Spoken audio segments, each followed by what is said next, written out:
If you've followed Bo's story, you may remember him from parts 1 and 2 here on the channel. He came to us as a 6-year-old wild horse that wasn't even halter broke.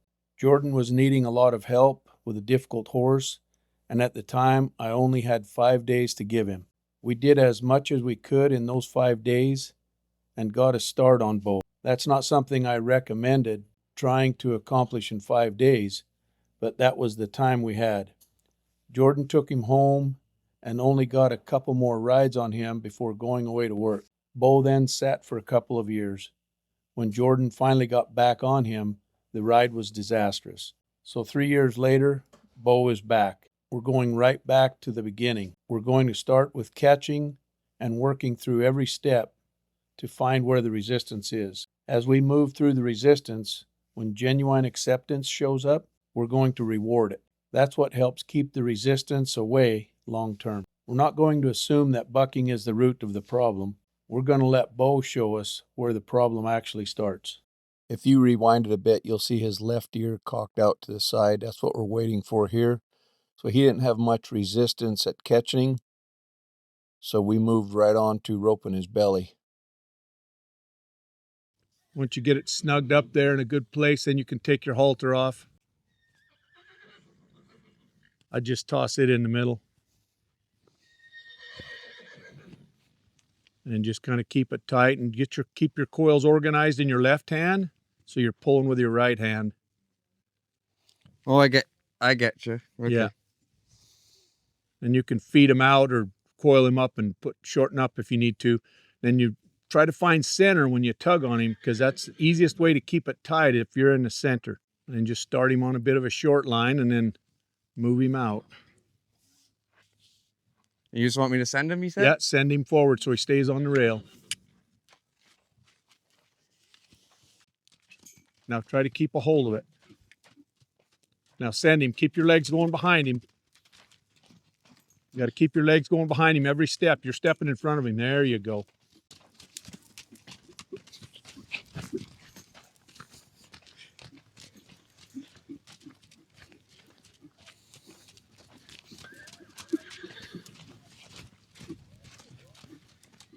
Just keep working your way back.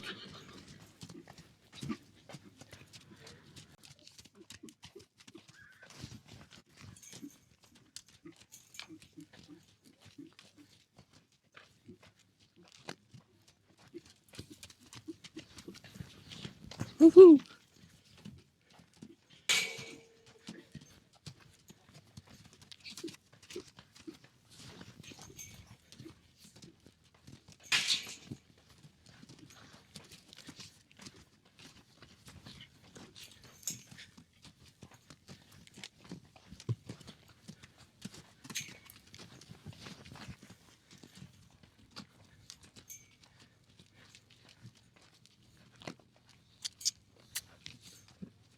And then as soon as you find there's no resistance there,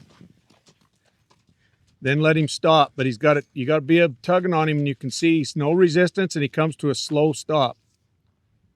Then you can hold for 4, a good 4, maybe 5, Yeah. Stretch that one out. And practice that throwing your slack forward. And keep him at a trot. Yeah, you're doing good. Just keep working back like that.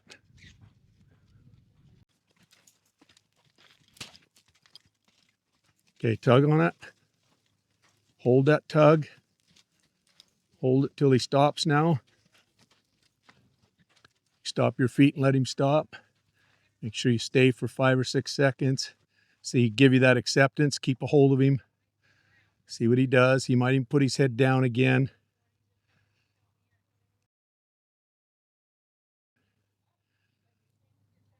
That's all you're trying to do, is have a clear conversation about every time you pull on that rope is a new event, right? So how they know that you got rid of it all is the first time you pull on it and don't get that response, and it's a fair pull. Like, you didn't pull lighter to get him to stop. You pulled the same all the time. Yeah. And you got a genuine no reaction and a genuine stop and head down like that. You're going to want to practice this. Anytime you give him 3 weeks to a month off. Okay. I'd revisit this lesson. Nice. That's all I want to see. It don't matter where that thing goes. It's just how he responds to it. I'd do it again without moving your feet too much. Okay. And just really make sure when you throw it, you don't move your feet. Because if you throw it out there with no feet action, then he'll always know to stay. Oh, But I get if you're walking, sending. Yeah, if you're walking and throwing it out there, it's a sin. Keep all the rope in one hand so you can walk and drop him and keep walking. Just drop him and keep going. Okay, go back and fix that and train on it a bit.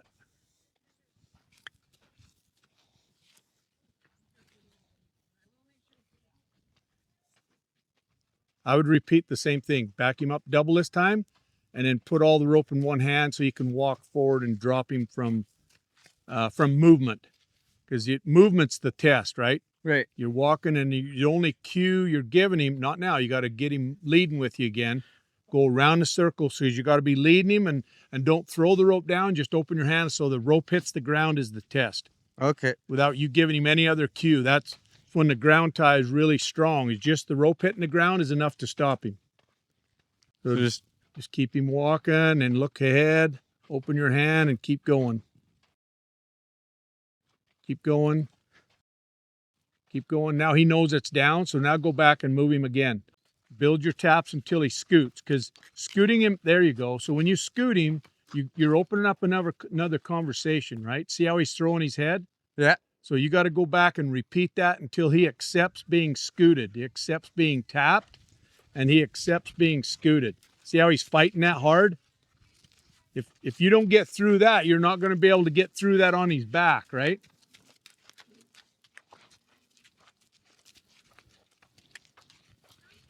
There you go. Then release for that. You got to release for that and stop for a minute. Let him chew that over, because that's one piece of the puzzle, right? Okay. Now turn on your hand and let him know you're going to go for that knot again. Loop it over your lead rope, 6 feet down your lead rope, over your thumb, over your right thumb. There you go. 6 feet. There you go. There. Now go in there and touch that knot and see if you can drop his nose down. And if not, make that the reason you back up. See how he's kind of fighting you right there? Yeah. Turn it into a back up and start your first tap right there for the first sign of resistance. Keep your hand above that knot and don't pull very hard. Just build your taps lightly, robotically, and when he scoots, stop your feet and open your hand. There, stop your feet and open your hand, but keep your hand up. So I would have opened it and left my hand. Open it and leave it up. That tells him the conversation is still on. Okay. Now start again and see if you find the same resistance you found before. Yeah, you do. Tap him right when he looks away. Just lightly. Build your taps till he scoots bigger this time. Not push harder, tap harder.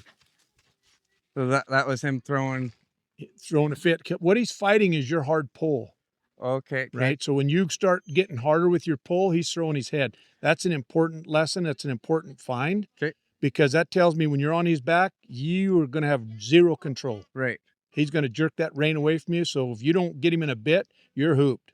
Okay. Right? And when you get him in a bit, it's just a matter of numbing his mouth up and you're hooped again. Right. Right? So you got to learn how to get that out of him.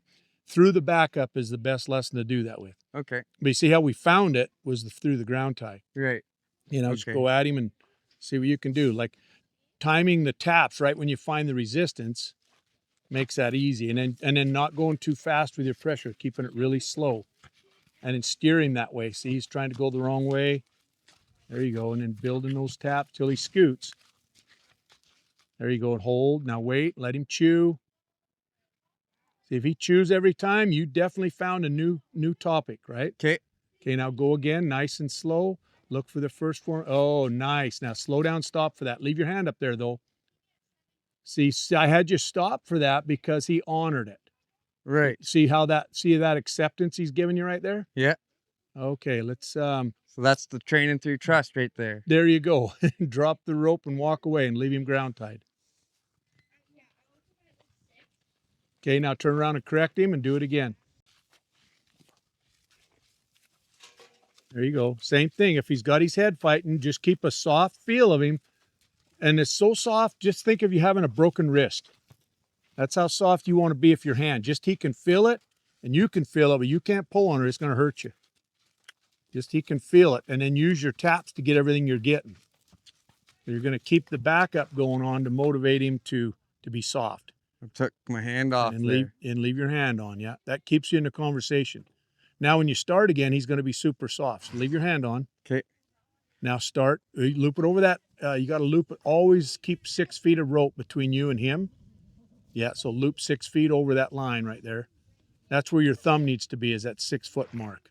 Okay. So that's a 12-foot line. So Yeah. there should be 6 feet between your hands, 6 feet between your right hand and his knot.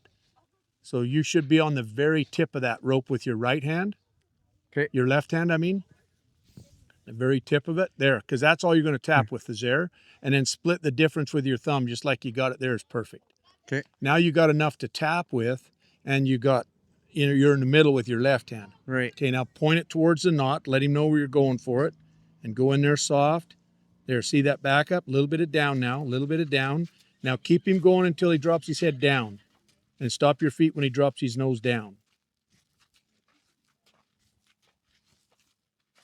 Push that. Good job to change his direction. Stay above that knot. There you go. That way you don't ever have to second grab, and you can always stay up nice and straight. When he zigs, you want to zag. So that just tap him every now and again when you feel that resistance, just lightly, so you can keep him light in your hand. See, when he throws his head up, he's throwing it against nothing, right? But if he throws his head high and your strength gets stronger, like if you grab the rope and try to stop him from throwing his head, you're going to lose. But if you let him throw his head, he'll realize that's wasted energy, and he'll quit throwing his head. You're going to go with him. You learn to go with him and fight a big fish on a small line kind of deal. Right. Okay.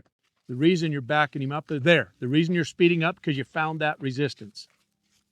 And then just tap on him a little bit to maintain that movement. And when he scoots, release? Yeah, when he scoots, you can stop and restart again. I think I just missed a scoot there. That's okay. Get the next one.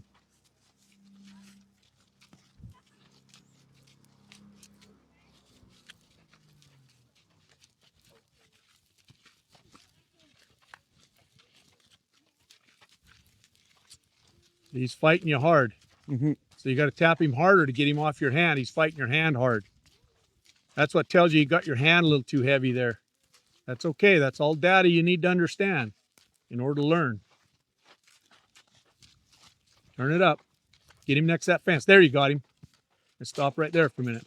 There, now you got him. Now stop. Good job. So when you get yourself in that battle right there, when it's just kind of a stagnant situation and he's not getting away from you, you just got to get him against the wall so you can build the taps and kind of trap him, if you will, and then send him backwards. Okay. Just like that. So now we got to quit and grab a dressage whip, because that's why you're losing, because your whip now is running out of pressure. So we got to get a dressage whip. Okay. Having a conversation and removing resistance with a horse takes time to learn. That's why I'm spending most of my time with Jordyn on this exercise here. While the horse has a lot of resistance, gives him a lot of time to practice. The one-on-one coaching keeps the frustration down for both horse and handler. And then he's going to start dropping his head, and you want to slow right down for him dropping his head. There. Slow right down when he drops his head and start all over again. And then you're just gradually speeding up every time you find that resistance. See how he's licking and chewing right there? Yeah. Got snot in my eye. Hey, try him again. Just keep having that conversation until you can't find that resistance where he lifts his head. And that's when he's going to ground tie.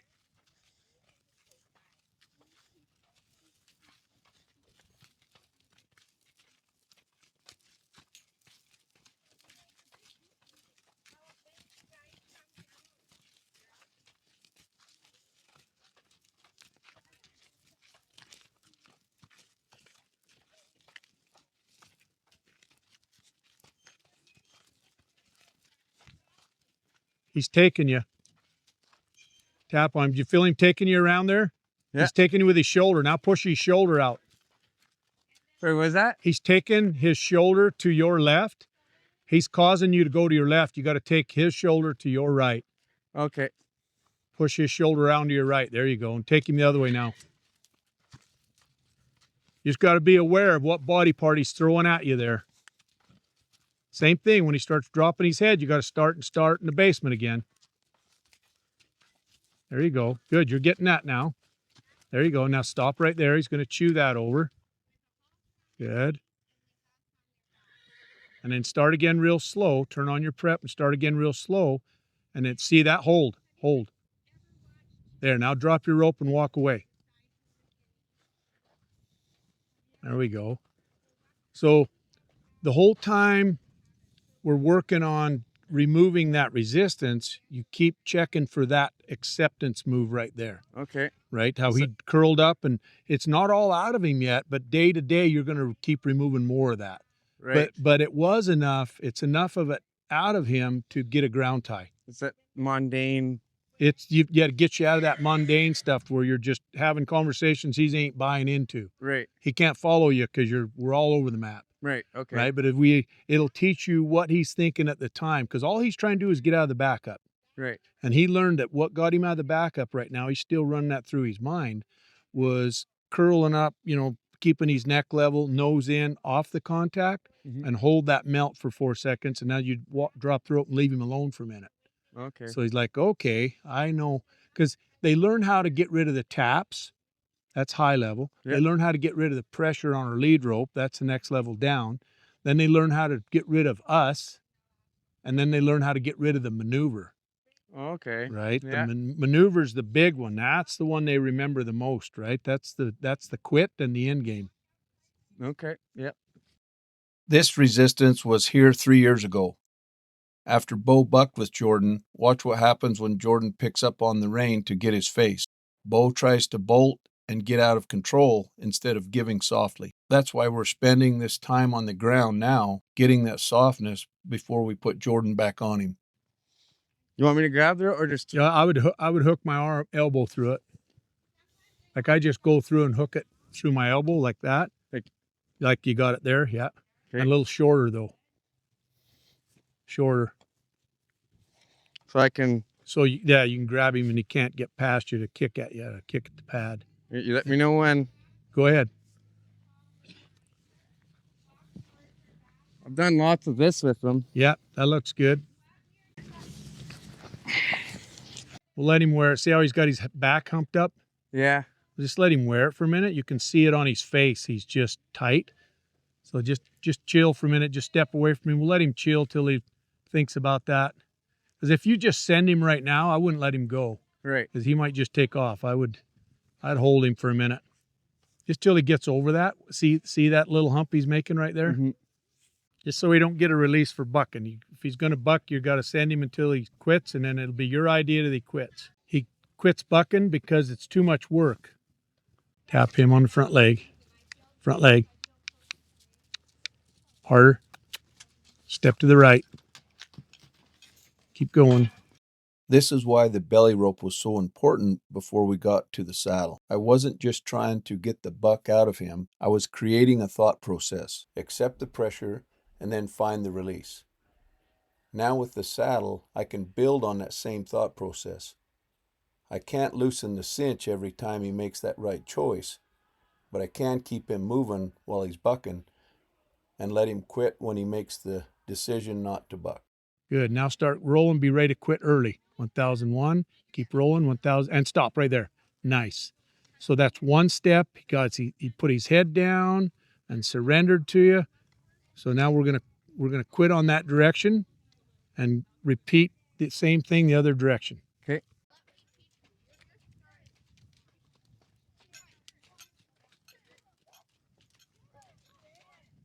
Go a little faster. Make sure it's not. There you go. So you're making sure it's not an accident. You can see he's following it. Now, right when you found him following it up, start going back down. Slow down a little bit. Slow down more. There you go. Now stop. Stop. Beautiful. Beautiful. Now we're going to test him one more time. We're going to turn on your prep and just see if you can get one step. Hold real slow. That's good. Stop right there. Beautiful. Next week in part 2, we're going to teach Bo how to stay within the boundaries when the environment gets electric. and that's going to tell us a whole lot more about whether he's ready for Jordyn to get on his back. Until then, enjoy the journey.